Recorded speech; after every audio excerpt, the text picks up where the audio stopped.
When you are doing research, you will come across the term experimental unit.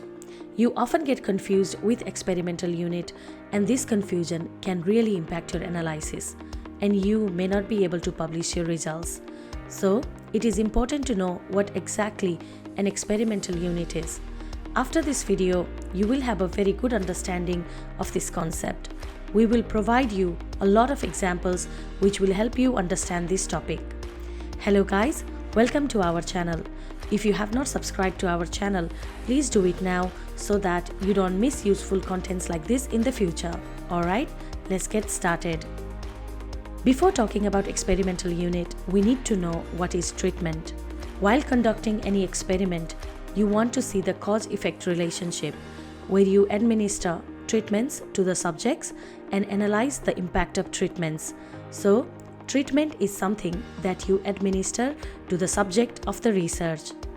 For example, you want to see the impact of two drugs on mice. Let's say drug A and drug B. In this example, drug A is one treatment and drug B is another treatment. Another example is you want to see the impact of two different fertilizers on the growth of tomato. Let's say fertilizer 1 and fertilizer 2. In this example, fertilizer 1 is one treatment and fertilizer B is another treatment. Another example is you want to see the impact of three different skin creams, cream A, cream B and cream C, for the treatment of certain skin disease. In this research, cream A, B and C are three treatments. Now the concept of treatment is clear to you. Let's talk about the experimental unit. Let's take the example of mice and look at different situations. Situation 1, where you wanted to see the impact of two drugs on mice. How are you administrating the drugs? Through feed? You have 12 cages and each cage has one mouse. First 6 get drug A and last 6 get drug B through feed. In this example, each mouse is the lowest unit independently allocated to the treatment. So each mouse is an experimental unit and you collect data from each mouse. Situation 2, where you wanted to see the impact of same two drugs on mice, and how are you administrating the drugs? Through feed again, but this time you have 12 cages with each cage containing 3 mice. In this example, what will be the experimental unit? Mice or cage?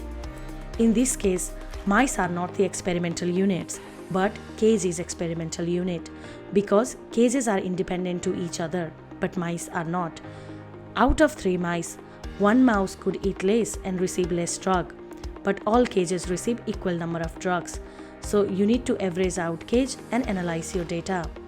Therefore, in this example, cage is an experimental unit.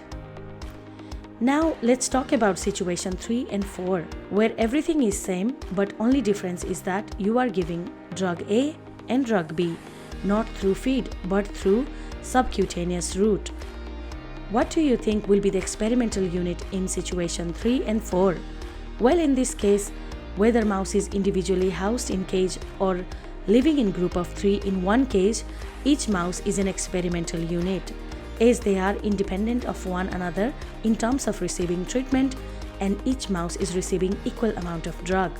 In both situation 3 and 4, each mouse can be used to analyze the data, so each mouse can become experimental unit. Situation 5. Now let's imagine an experiment where same animals, mice, may receive different treatments over a period of time. For example, a crossover experiment. Here you can see we have 2 mice, mouse 1 and mouse 2.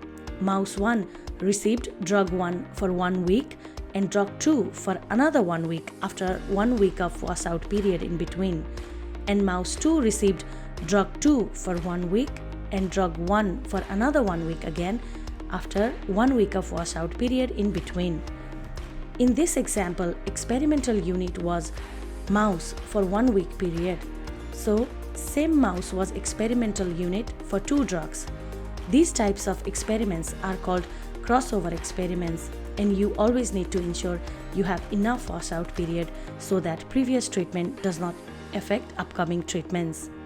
I hope the concept of experimental unit was clear for you with the examples shown in today's video. Please ask any questions you have on this topic, and we will always try to answer your questions in the comment section. That's all for today, guys. We will see you again in next video. Until then, watch We Inspire and keep inspiring.